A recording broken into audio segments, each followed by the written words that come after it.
Histoire bizarre des abonnés. Je m'appelle Valdemar, j'ai 57 ans et je suis chauffeur routier. Ce jour-là, je faisais une livraison de viande dans un état du nord-est. Ça a été l'une des expériences les plus bizarres que j'ai vécues dans ma vie. Le voyage se passait tranquillement jusqu'à ce que, au milieu de nulle part, un pneu de mon camion crève. C'était celui de devant, du côté droit. C'était une route déserte et il n'y avait pas de réseau pour appeler une dépanneuse, une remorque. J'étais seul là, au bout du monde, entouré par une immensité d'herbes et d'arbres secs. Le soleil était déjà en train de se coucher et je savais que je devais changer le pneu le plus vite possible. Pendant que j'étais là, les mains sales de graisse et les yeux fixés sur la tâche, quelque chose attira mon attention. C'était étrange, tout était bien fermé. Comment cela a-t-il pu s'ouvrir? Quelqu'un l'aurait-il ouvert? Et a-t-on pris la viande pendant que je changeais la roue? C'est alors que j'ai remarqué quelque chose d'encore plus effrayant. Il y avait des traces par terre, comme des empreintes de pas qui menaient vers une cabane précaire, là-bas au milieu des broussailles. J'ai décidé de suivre les traces, donc des empreintes jusqu'à la cabane, pour voir s'ils avaient vraiment pris ma cargaison. À mesure que je m'approchais, je sentais un frisson dans le dos, comme si quelque chose n'allait pas. Quand je suis arrivé là-bas, la scène qui s'est déroulée devant moi était effrayante. Il y avait des enfants là-bas, tous avec des yeux affamés et des visages squelettiques, mangeant la viande crue qu'ils transportaient comme du beurre. Leurs yeux ne m'ont pas quitté lorsque je suis entré dans la cabane. Mais il y avait quelque chose de profondément anormal chez ces enfants. Ce n'étaient pas de vrais enfants. Ils étaient transparents comme des fantômes et leurs mains traversaient directement la viande qu'ils dévoraient. J'ai reculé instinctivement, sentant un frisson parcourir tout mon corps. Je ne pouvais pas croire ce que mes yeux voyaient. Je savais que quelque chose de terrible s'était passé là. Ces enfants étaient des fantômes, victimes d'une mort terrible par manque de nourriture. Je ne pouvais pas leur offrir de la nourriture, car ils étaient des esprits, mais quelque chose en moi désirait désespérément les aider d'une manière ou d'une autre. Le cœur serré, je suis sorti de la cabane et j'ai poursuivi mon chemin. Je n'arrivais pas à chasser de mon esprit l'image de ces enfants affamés. Cette étrange expérience m'a vraiment bouleversé, mec. Et je me souviens toujours de ça quand je suis sur la route. Je me demande ce qui a pu conduire ces enfants à ce triste destin. Est-ce qu'ils ont perdu leurs parents et par conséquent, sont-ils morts de faim à cet endroit? D'une certaine manière, j'ai aidé. Ils ont mangé une partie de la cargaison. J'espère qu'ils trouveront la lumière. Bonjour Léo, je suis George. Laisse-moi te raconter une histoire récente qui m'est arrivée. Ma famille et moi vivons dans une ferme à 15 km de la ville. Il y a eu une nuit où il était environ 21 heures à peu près. Et mon père a dû aller à la banque pour retirer de l'argent. Comme il était tard, je ne voulais pas qu'il y aille seul, alors je suis allé avec lui. Pendant que nous allions à moto sur le chemin de terre jusqu'à atteindre l'asphalte. J'avais toujours peur qu'une bête sorte des buissons et vienne vers nous. Alors, je restais toujours en état d'alerte totale. Sur la route, nous avons accéléré, car il était déjà tard, comme je l'avais dit. Quand nous sommes arrivés à la banque, mon père est entré et je suis resté dehors, à attendre et à surveiller la moto, tu vois? Il faisait vraiment froid cette nuit-là, mec, et quelques minutes se sont écoulées pendant qu'il était à l'intérieur. À ce moment-là, j'ai remarqué qu'il y avait un cimetière de l'autre côté de la rue. À un moment donné, un monsieur est passé à l'intérieur, entre les pierres tombales. Il marchait en rond, d'un côté à l'autre, un peu sans but. Il avait une grande barbe, un vieux chapeau noir, une chemise grisâtre et usée, et un pantalon noir aussi. Il est passé et m'a regardé. J'ai eu la chair de poule à ce moment-là. J'ai cru que c'était Aria, un employé en train de travailler à cette heure-là. Alors, mon père est arrivé, je lui ai demandé s'il y avait un fossoyeur là-dedans, en train de faire un travail. Et il a dit qu'à cette heure-là, normalement, il n'y avait plus personne qui travaillait là, que ça fermait à 17 heures. Le lendemain, quand mon père est revenu là pour régler d'autres choses, par hasard, il est repassé devant le cimetière. Il était environ 19 heures et, par curiosité, il m'a dit qu'il a regardé à l'intérieur. C'est à ce moment-là qu'il a aperçu ce monsieur en train de marcher dans le cimetière. Comme je l'avais dit à la maison, il m'a dit qu'il s'agissait d'une âme, car il l'a vue flotter et ses pieds ne touchaient pas le sol. Il a dit qu'une âme peut rester prisonnière d'un endroit pour plusieurs raisons. Affaires non résolues, mort traumatique, magie ou malédiction, absence de rituels appropriés, vengeance ou ressentiment, pacte avec des entités surnaturelles. Qui sait ce qui est arrivé à ce monsieur ? Eh bien, s'il est là, j'espère qu'il ne quittera jamais cet endroit et qu'il ne viendra terroriser personne, n'est-ce pas ? Bonjour Léo, radira à l'appareil, un de vos grands fans. Cette histoire s'est passée quand j'avais 7 ans. Actuellement, j'en ai 12. Un jour, j'ai vu dans le journal que le terrain de jeu de notre ville allait être rénové. Nous étions très heureux, parce qu'il était très abîmé, complètement délabré. Il y avait des jeux totalement rouillés. Je me souviens que le toboggan avait des tuyaux, tous en mauvais état, on avait du mal à y monter. Certains jeux étaient inutilisables. Le parc a donc été rénové et fermé pendant 1 mois. Et une fois que l'ère de jeu a été terminée, nous sommes allés voir, n'est-ce pas ? Je me souviens que ce jour-là, mes parents m'ont emmené après l'école. Il était environ 5h30 de l'après-midi et j'étais impatient d'essayer tous les jeux. Dieu merci, ils ont arrangé cet endroit honteux. Quand je suis arrivé, j'ai beaucoup joué jusqu'à la nuit tombée. J'ai fini par rencontrer une fille qui semblait avoir mon âge. Elle s'est présentée comme Clara et a dit qu'elle était avec ses parents. Mais il n'y avait aucun adulte, à part mes parents, sur place. J'ai ignoré ce fait et nous avons continué à jouer. Et j'ai remarqué que je la voyais toujours quand j'allais à cette aire de jeu. On aurait dit qu'elle était toujours là, mais jamais avec des adultes autour. Est-ce qu'elle habite tout près et que ses parents la laissent seule ? Parfois, ils surveillent de loin, non ? Mais je ne vois personne. Jusqu'au jour où, en rentrant à la maison, j'ai parlé à mes parents d'une fille appelée Clara.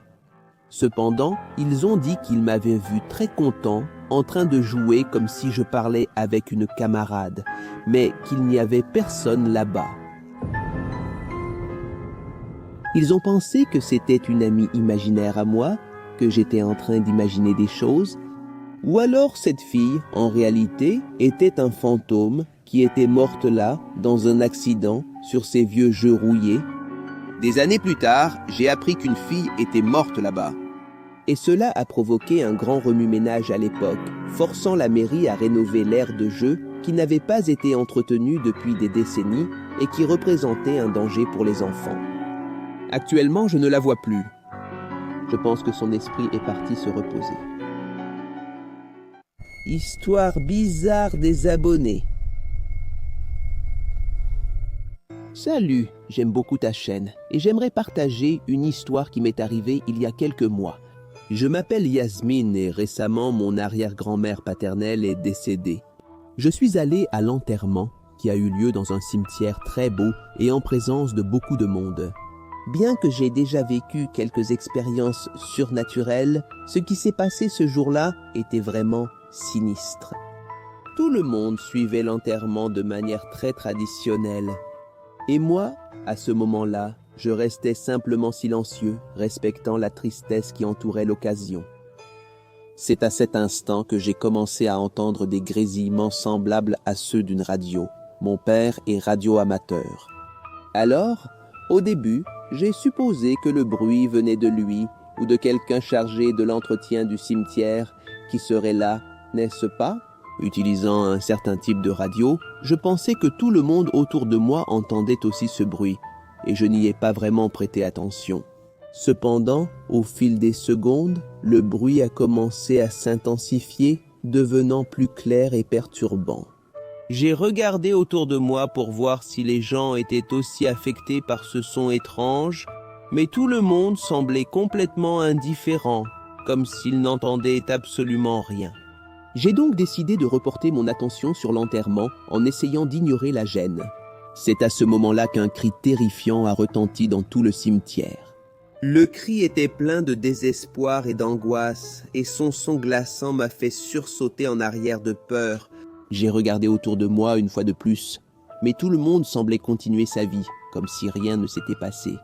Ce cri portait une intensité et une souffrance si profonde qu'il s'est gravé dans ma mémoire de façon indélébile. Même des mois plus tard, ce souvenir continue de me hanter.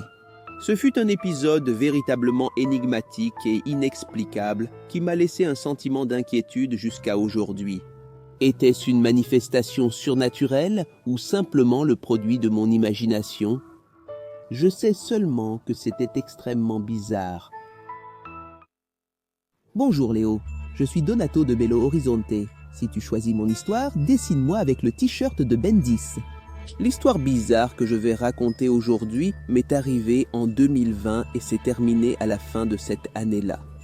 Ma tante Irène s'est blessée à la jambe dans un accident insolite alors qu'elle nettoyait la cour. C'était du carrelage et par inadvertance, elle a glissé et est tombée violemment, se fracturant l'os de la jambe. Elle est allée aux urgences, a soigné sa jambe et, après un certain temps, est rentrée chez elle. C'est à ce moment-là qu'elle a été infectée par la maladie. J'ai passé quelques jours à l'aider à la maison. Et ensuite, nous avons remarqué qu'elle n'allait pas bien.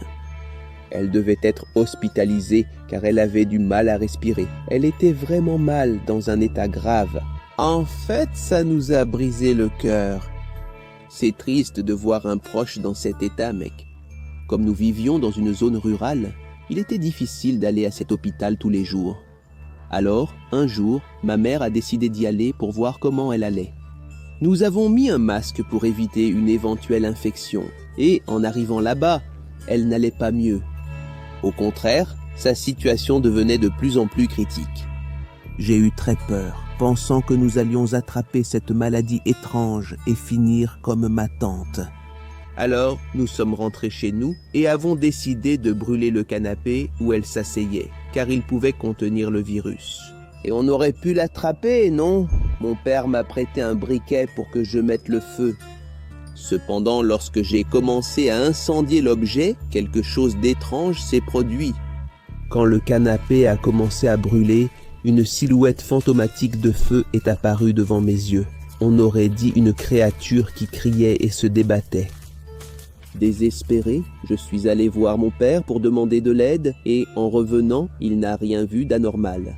Il m'a dit que ça devait être simplement la force du feu qui consommait la matière, me faisant croire que c'était quelque chose de ce genre. À la fin de cette même année, malheureusement, Irène nous a quittés. Et jusqu'à aujourd'hui, je ne sais pas ce qu'était cette apparition de feu. Était-ce simplement un feu normal ou quelque chose de plus sinistre ? Une manifestation de la maladie qui a causé tout ce mal et qui était imprégnée dans le canapé. Je ne sais pas ce qui s'est passé, n'est-ce pas ? Merci pour tout, Léo, une accolade. Je m'appelle Sabrina, j'ai 15 ans et récemment ma famille a déménagé dans une nouvelle maison. Mon père a fait une affaire incroyable en achetant un terrain dans un endroit plus éloigné du centre-ville, pour un prix très bas. C'était un endroit paisible, entouré d'une forêt dense. Le problème, c'est que, peu de temps après notre emménagement, nous avons commencé à entendre des histoires effrayantes sur une voisine mystérieuse qui vivait à environ 2 kilomètres de là. Les histoires disaient que cette voisine avait un chien énorme et effrayant, qui mangeait tout ce qui bougeait. Et après que nous ayons emménagé là-bas, nous avons eu 3 chats et 5 chiens disparus, tous possiblement victimes de ce chien monstrueux. Les gens là-bas disaient qu'il était immense et féroce, avec des yeux qui brillaient dans le noir. Mon père, inquiet pour notre sécurité, a décidé d'aller se plaindre chez cette femme. Il espérait y trouver une solution. Alors, mec, un après-midi, mon père et moi sommes allés chez cette voisine mystérieuse dont tout le monde parlait. L'endroit était complètement isolé, entouré d'arbres et de buissons, ce qui rendait difficile de voir la maison. Quand nous sommes enfin arrivés à la porte, ma respiration s'est bloquée dans ma gorge. La maison semblait abandonnée et délabrée, avec des fenêtres cassées et la peinture écaillée. Mon père a frappé à la porte, mais il n'y a pas eu de réponse. Il a essayé la poignée, qui a tourné facilement. Nous sommes entrés dans la maison avec précaution, craignant ce que nous pourrions y trouver. Tout était plongé dans l'obscurité et l'air était chargé d'une atmosphère lourde. On aurait dit que personne n'y avait vécu depuis des années. Nous avons marché dans les couloirs, le son de nos pas résonnant dans la maison abandonnée. Quand nous sommes arrivés dans ce qui semblait être le salon, il était très difficile de respirer. Il y avait un grand portrait sur le mur représentant une femme aux yeux vides et au sourire sinistre.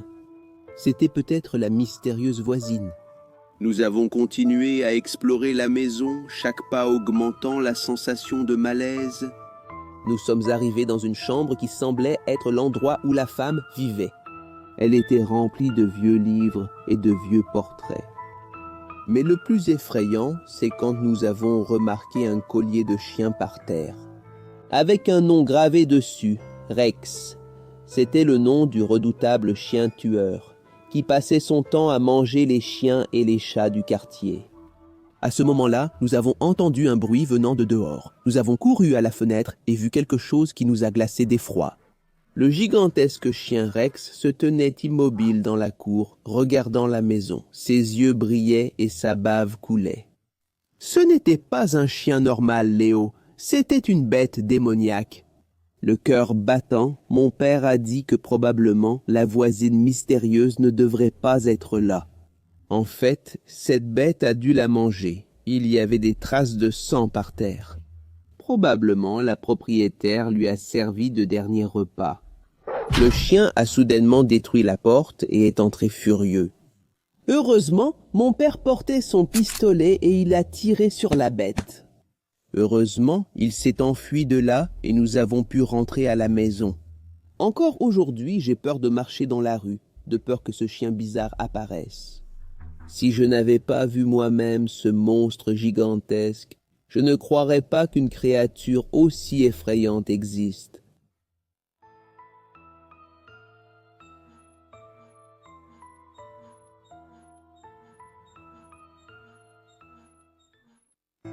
Je m'appelle Jonas et je veux partager une histoire étrange qui m'est arrivée quand j'avais environ 10 ans. Fred était un chien bâtard, sympathique et loyal, que j'avais depuis que j'étais tout petit. Il était mon compagnon constant et nous vivions beaucoup d'aventures ensemble. Jusqu'au jour où la tristesse a frappé à notre porte. Fred est tombé malade et, malgré tous nos efforts, nous n'avons pas pu le sauver. Il est parti, laissant un immense vide dans mon cœur. Ce souvenir est gravé dans ma mémoire.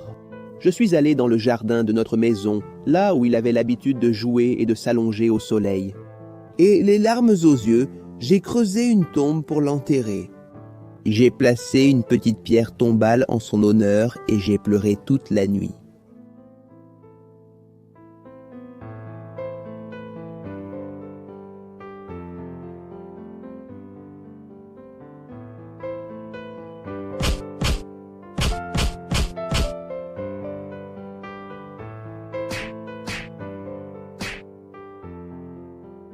Ce fut l'une des nuits les plus difficiles de ma vie.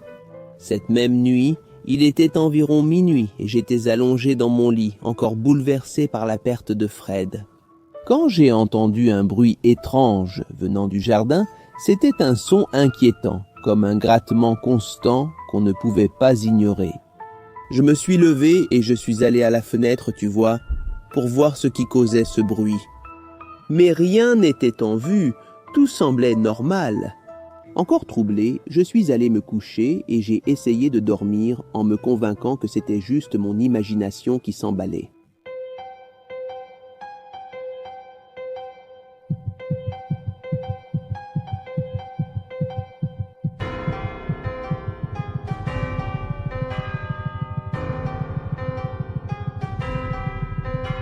Le lendemain, cependant, je suis allé jusqu'à la tombe de Fred pour lui rendre hommage à nouveau et quelque chose semblait étrange. La terre de la tombe s'affaissait, formant une petite dépression. Perplexe, j'ai pris une pelle et j'ai commencé à creuser pour découvrir ce qui se passait là. À ma grande surprise et horreur, lorsque la terre a commencé à bouger, j'ai réalisé que le corps de Fred n'était plus là. Il avait tout simplement disparu. Intrigué et effrayé, j'ai demandé à mon père s'il avait fait quelque chose avec le corps de Fred, s'il l'avait transporté ailleurs pour l'enterrer. Mais il a nié catégoriquement, assurant qu'il n'avait pas touché à la tombe du chien. Il a attribué cet étrange événement au mouvement naturel de la Terre en sous-sol, cherchant une explication logique à la disparition du corps de Fred. Mais je n'étais pas encore convaincu de cela. Le souvenir du bruit étrange de la nuit précédente continuait de tourmenter mon esprit. Quelques années ont passé. Ma grand-mère avait un petit chat de compagnie qui est décédé, et j'ai décidé de l'enterrer un peu plus loin de la maison, loin de la tombe de Fred.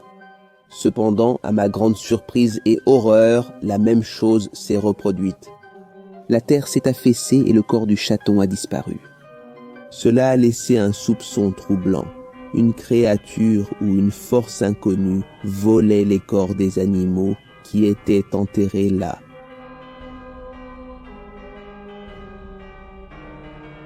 C'était terrifiant et inexplicable. Je me suis demandé si le bruit étrange que j'avais entendu des années auparavant était lié à ce mystère, mais je n'avais pas de réponse claire. Et, mes amis, nous approchons presque d'1,5 million abonnés. Mon vieux, si tu regardes la chaîne ici et que tu n'es pas encore abonné, je t'invite à faire partie de l'équipe des abonnés de Léo Augusto. J'ai fêté mon anniversaire cette semaine, alors offre-moi ce cadeau, abonne-toi à la chaîne, c'est gratuit. Ah, et n'oublie pas non plus de commenter en dessous. Je vais lire tous les commentaires et y répondre « D'accord ». Un grand câlin et continue la vidéo. Salut Léo, je suis Wellington, 14 ans, voici mon histoire. Tout a commencé quand j'avais 12 ans. La nuit commençait à tomber et j'allais vers un étang assez loin de chez moi parce qu'il faisait très chaud cette nuit-là. J'y allais avec mes 3 amis. Nous étions très excités, en train de discuter pour rattraper le temps perdu, très détendus. Quand nous sommes arrivés à l'étang, j'ai ressenti quelque chose d'étrange et j'ai aussi vu quelque chose de bizarre. Il semblait y avoir une femme en blanc au milieu de l'eau, mais je suis resté calme. C'était peut-être juste une impression, non? Moi et mes amis? Alors nous sommes entrés dans l'eau et tout allait bien. La nuit était calme, avec le ciel étoilé qui brillait au-dessus du lac. Mais là, quand je m'y attendais le moins, j'ai vu la femme en blanc à nouveau. Sa silhouette est apparue devant moi. On aurait dit qu'elle se tenait debout sur l'eau à un pas de moi. Ses yeux étaient un puits d'obscurité. Ses cheveux flottants étaient aussi blancs que la lune et sa peau semblait pâle et froide comme du marbre. Elle a alors posé son pied sur ma tête et m'a poussé vers le bas. À ce moment-là, j'ai commencé à avaler de l'eau et à me noyer. Je n'arrivais pas à me libérer de cette situation terrifiante, et je ne me souviens plus de rien après ça. Je me souviens seulement d'avoir été réveillé par mes amis au bord du lac, toussant beaucoup et recrachant de l'eau. Mes amis m'ont dit qu'ils m'ont juste vu me noyer soudainement, sans raison apparente, et le plus étrange dans tout ça, c'est que là où nous étions, j'avais pied. Ce n'était pas si profond que ça, au point que je puisse me noyer. Ils ont juste dit que le décor avait soudainement changé et que des nuages noirs s'étaient formés rapidement.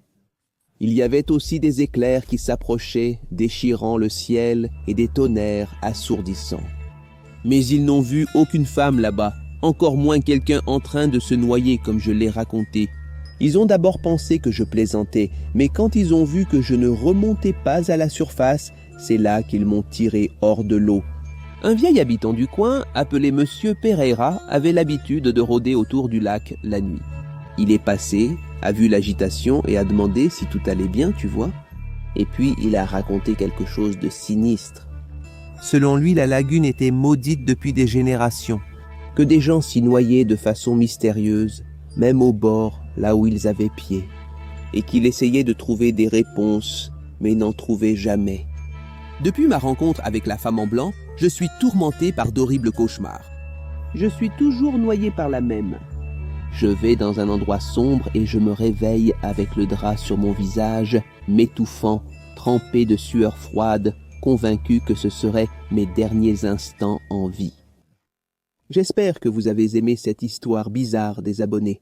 Et si tu veux envoyer une histoire pour apparaître dans cette rubrique ici, il suffit de l'envoyer à cet email-là. inscrite lesogmail.com. D'accord, je vais m'arrêter ici, hein. Salut.